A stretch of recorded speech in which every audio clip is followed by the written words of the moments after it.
Have you ever noticed how hard it is to have real conversations these days, particularly with someone you disagree with?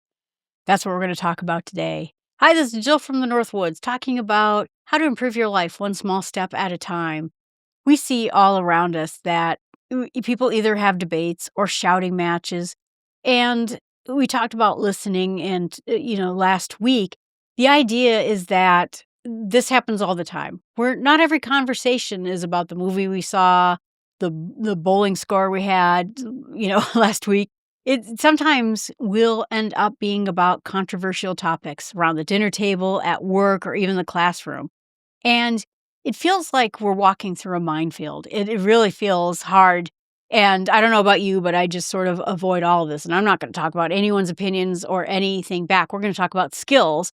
What kind of small steps can you bring to when we have discussions that are particularly about something that we don't appreciate, we don't like? And at some point when someone has a line, someone says something that we have a disagreement, people shut down, or we see something on, something streaming, or someone creates a post on social media, and then more people click it, and then more people fight about it. And now we're just trained to win arguments and not to understand each other anymore. And there's a name for it. Psychologist, I'm a psych major, right? So Psych 101 rears its ugly head, but it's called identity protective cognition. That's when your brain is trying to defend your group identity instead of looking at the facts. It's not even about it being right or wrong. It's about who I am and who my group thinks we are. We have to be right. We picked a direction. We joined a group, and we want to be right together. It's much more than I just want to be right. And when someone challenges your beliefs, your brain actually reacts to it almost like it's a threat. There's something called the amygdala, which I might not be saying right, but that's our fear center. It is what, we hear something creeping in the woods and we're suddenly like, you can see deer, right? With the perking up and wondering what's over there. Instead, our fear center lights up. We shut down. We start defending and we stop listening. And this matters because there's a cost. If we can't talk to each other, we don't understand each other, we can't have close bonds with each other, and then we can't solve problems with each other. Friends drift apart, families fight over small things and then stop having Thanksgiving dinner together. And then we start assuming bad motives about the people around us. Instead of having curiosity, I don't want to talk to a person like that. I don't want to talk to them. I just listened to a podcaster talking today, and she had a friend from ages ago, and, like a childhood friend. And what happened to her is her friend's friend started posting bad things about her online because they had a disagreement over politics. And then so she went to her friend and she goes, "Wow, did you see what Sally said about me?" And her friend said, "Yeah, we're not friends anymore. You're dangerous." Or I can't believe what you believe. And then the person was like, "You're not been friends since grade school. You know what I believe." And, our communities no longer have resilience. We're more willing to break up with each other. And then it stops us from innovating. We're no longer going to think of new things. We're no longer think of new ideas. And, you think about even when it comes into the world of science, when you're a scientist, I work in the medical science field, and then someone comes up with a drug, right? And someone says, "Yeah, this drug's great. It fights X, Y, and Z and helps make people healthier. But boy, people are really nauseous on it." And then someone says, "Oh, I've been working with another drug that is really good at fighting nausea." And so people collaborate and they work together on solving problems. But as soon as it becomes, "No, my drug is perfect," or "my idea is perfect," or "my political side is perfect," we stop working with each other. I remember I had a coworker who was on the opposite side of politics, for me. And I said, "What's really interesting is your side and my side, we both agree on this one little area. Wouldn't it be cool if we could come together and just fix that? Because we agree on the goals, and maybe with ideas from both my side and your side, we can actually make this better."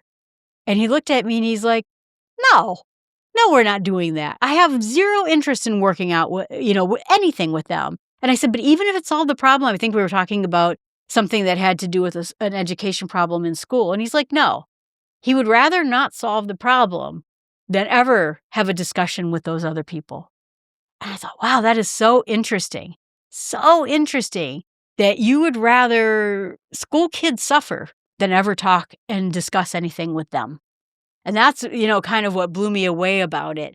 And so I really, after at that point, I decided I never wanted to get away from actually hearing people, actually listening to what they say. So the idea is that hearing is a physical property of the sound waves hitting the drums in your ear. Listening is letting words get inside your mind before you rush in to defend yourself and before you have a debate. There was a study in Harvard about people who felt deeply listened to, and they experienced the same sense of validation as they did when they received praise. It's powerful when other people actually hear you and how we feel about ourselves and how we feel about others, and it builds relationships. But like I said, beyond building relationships, it solves problems. Because if we listen to this person over there who's radically different to me in politics, and we just listen and we really, let it sink into our brain. First of all, it releases hormones in our brain that establishes bond and trust between us. It changes the chemistry of us as a relationship. But the other thing is it helps us solve problems where we could actually come together and say, I know what your side of this is. You're great at this, but you have no solution when it comes to that other thing. Great. Help me come up with a solution for that other thing. Because maybe we can find something that works out both ways. Or maybe we find out we can't. But at least we understand the other side better. I have lived in places before that don't have a lot of disagreement. There's sort of a standard belief in a town, in the city. Everyone believes the same thing, and no one dares to venture away from it. And that means that whenever there's a thing that goes on in the city, we have a homelessness problem. Well, we can't fix it like that because that's what those people do. That kind of thing. We're not fixing the problem at all. And so we don't need to become professional mediators.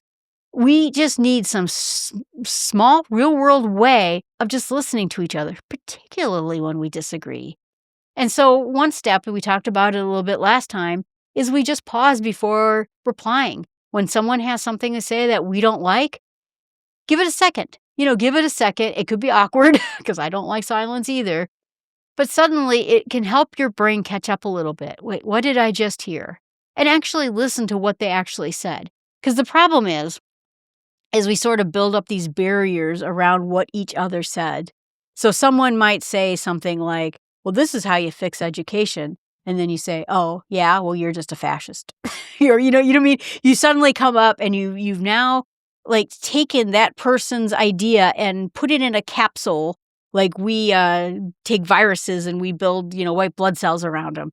We build up an immunity. I don't even want to hear what you say. Instead of relaxing for a minute and thinking, what is this person actually saying? They're not saying anything awful.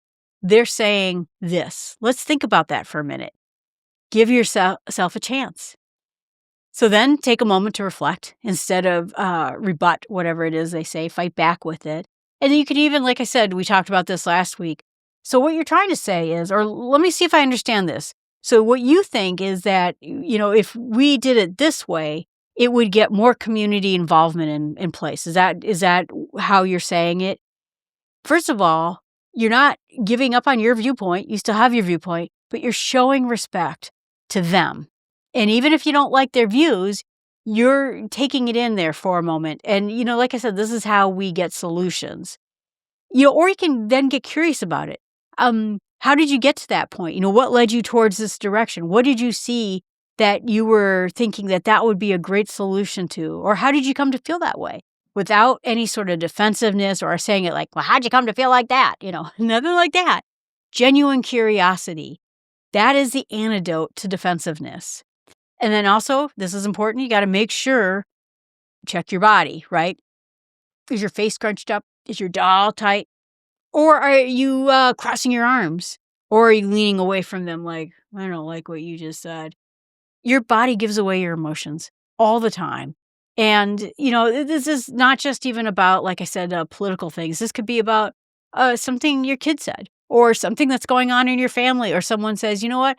I realized that there would be a lot of great opportunity if we moved, to the other side of the country, or moved out in the country, or moved out in the city, whatever it is.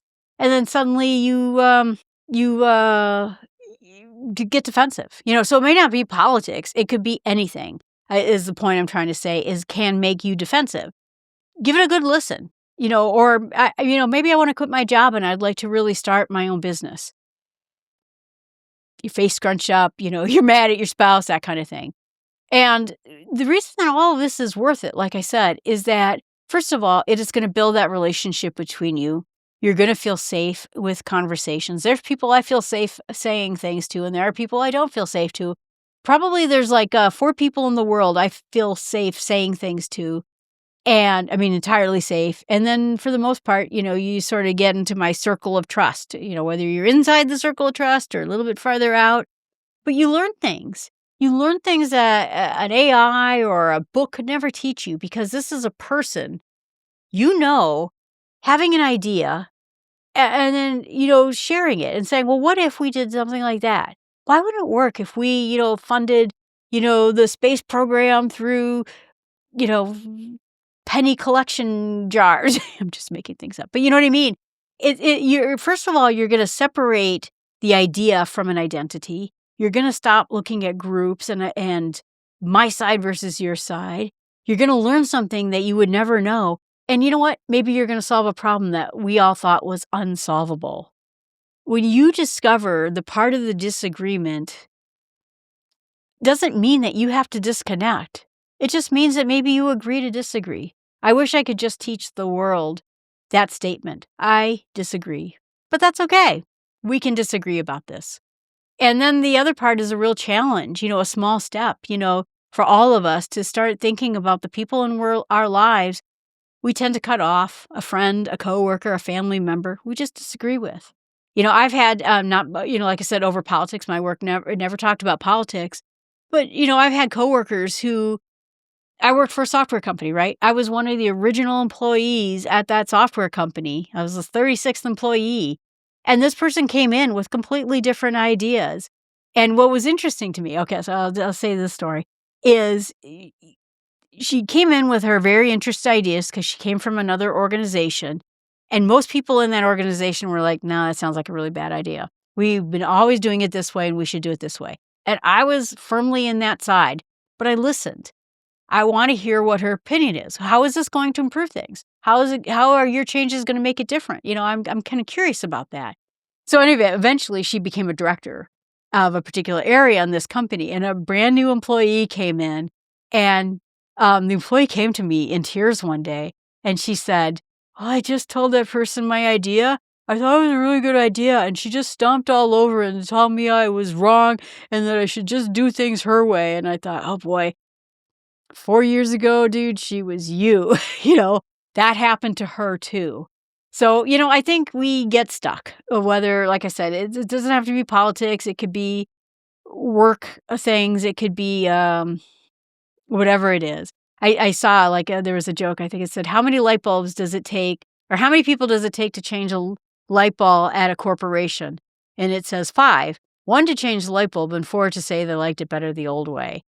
Got it. That's the idea. But, if we listen, we might get something beneficial out of it. I thought her idea was not all that terrible. She had a good point. Wasn't my favorite thing in the world, but she had some points that were worth considering. And you might find yourself surprisingly freed because instead of arguing, you're understanding. And maybe, like I said, you agree to disagree. And it might feel uncomfortable at first, but suddenly you just feel lighter because you're just not at war with the whole rest of the world. You can listen to a debate. You can listen to ideas you don't like. You can practice open-mindedness, not like so much that your brain falls out, but think about it. Have a critical focus to it. Actually evaluate what's being said instead of just putting that person in a white blood cell capsule so we can throw them out before they infect this whole whatever it is that we have. other people's perspectives and not just your own make this world better. It doesn't make your world less. And this helps because mostly what we are doing nowadays is we're anticipating our counterpoints. So we're just trying to figure out how can I argue back at them. And instead of listening and learning something, you're debating, you're noting something. I give you kind of a stupid example, but I'm all in on AI. I mean, I think AI is great. I don't write these podcasts with AI. I'm me. I'm a real human being, and my ideas are my own. But I think AI has the possibility of doing some really great things for us.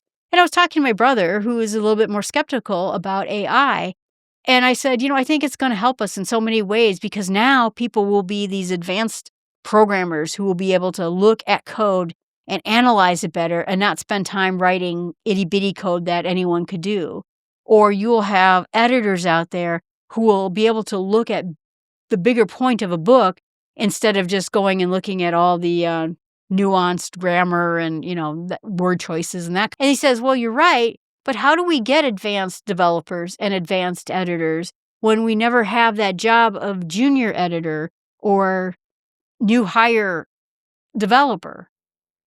And I thought, gosh, he's got a really good point there. How are we going to get to the point where people are experts at things if we never let them do the basic jobs? So he had a very good point, and it has always stuck with me, and it taught me something. And so now when I hear debates about AI, I think about that. How do we get that person who comes out of college to eventually become the expert at something if we don't let them do the little jobs? So anyway, this whole idea is that it protects us from these knee-jerk emotional responses. It opens up space for real consideration, and that also means real solutions. It helps us practice empathy and curiosity. It helps us understand other people's experiences, their motivations, their viewpoints on things. And it signals a willingness to listen to other people. We have to monitor our own biases, our own stereotypes, our own groupings, our side is right and your side is wrong, our own emotional reactions or tribal thinking, and reframe them in such a way where we can expand our perspective on almost everything instead of guarding our identity. And I think it's going to make us better, and it's how we actually solve problems. It's how we always have solved problems, is by coming together and trying to figure out, wait a minute now, is there a place where we can find agreement, where we can actually come up with a pretty darn good idea? So I think that's the whole idea of all of this. I'm not saying to back down from your ideas, and I'm not saying that your ideas are right or wrong or anything like that. But the idea is that the proper listening will help us stop being so polarized.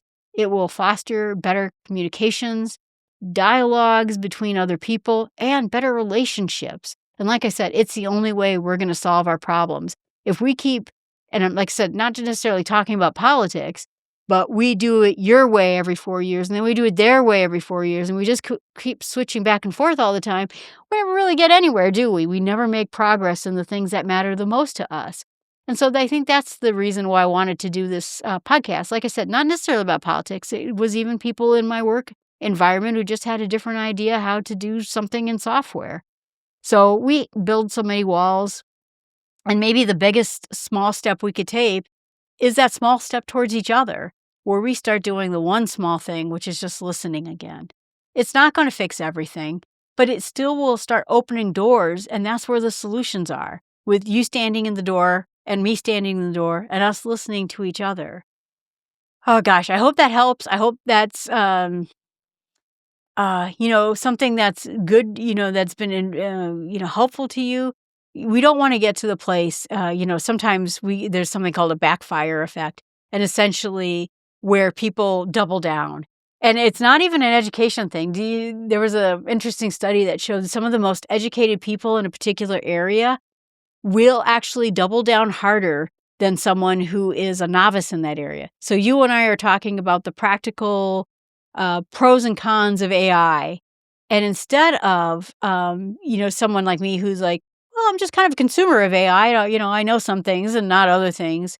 The more educated you are on a particular topic, the more willing you are to dig down and do that backfire effect. Oh, yeah? Well, you didn't think about that.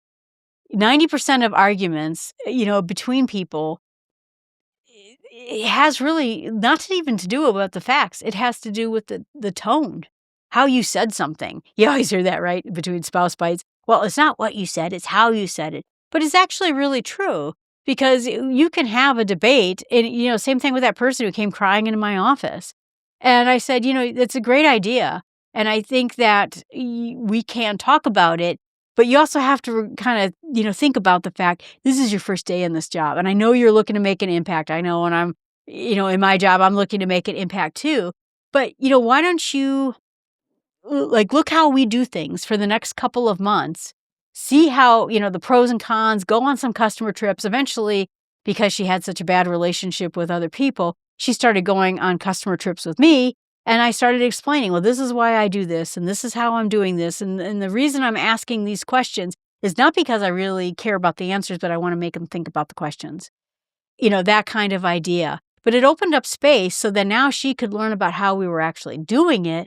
And now how she could, then incorporate her ideas once she learned about our culture to do a little bit better job. So I hope that helps. Like I said, I want to bring us together. I hope we're all coming together. And if you have comments, you can put them right here in the chat channel. And if you want to email me personally, you can email me at jill@startwithsmallsteps.com. I believe in peace between people, and that's really where I'm going with all of it. Thanks so much and have a great day.